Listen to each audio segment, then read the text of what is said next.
আলাদা করে আর ইয়া আল্লাহ বলে আপনি আলাদা ডাক দেওয়ার কোনো দরকার। নামাজের মধ্যে আমরা কি বলবো বা কি বলবো না সেটা কোরআন এবং হাদিসে বলা আছে না নাই? যা বলা আছে তার থেকে বাড়ায়া যদি ভালো কিছুও বলি তাতে নামাজ হবে না। আবার যদি যা বলা আছে সেটা আমরা না বলি সেটাও সঠিক হবে না। মা আতাকুমুর রাসূল ফাখুযুহু ওয়া মা নাহাকুম আনহু ফান্তাহু।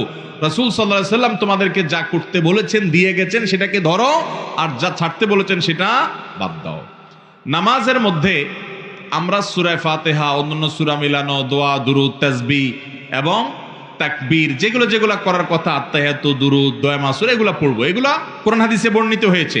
নামাজের মধ্যে কোথাও বলতে বলা হয় নাই যে হঠাৎ করে আপনি বলবেন ইয়া আল্লাহ। এই হঠাৎ করে ইয়া আল্লাহ বলছেন, আল্লাহর কথা আপনি স্মরণ করার জন্যই তো নামাজ। আকিমিস সালাতা লিযিকরি, আল্লাহ বলেছেন আল্লাহর স্মরণের জন্যই নামাজ।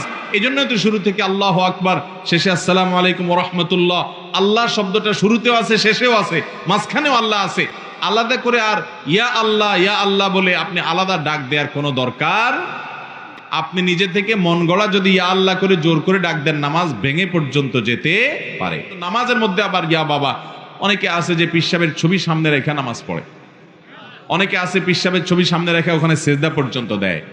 এগুলোর কারণে ঈমান পর্যন্ত চলে যেতে পারে বাবারা, ঈমান পর্যন্ত চলে যেতে পারে। আপনি নামাজের মধ্যে সূরা ফাতিহার মধ্যে নিজেই বলতেছেন ইয়্যাকা না'বুদু ওয়া ইয়্যাকা, আল্লাহ শুধু তোমারই ইবাদত করি। তাহলে আবার পিসাবের ছবি থাকলে শুধু আল্লাহর ইবাদত হইলো? তাহলে তো আপনি পিসাবের পূজা করছেন, তারে সেজদা করছেন। অতএব ঈমানদার শুধুমাত্র সেজদা কাকে করবে?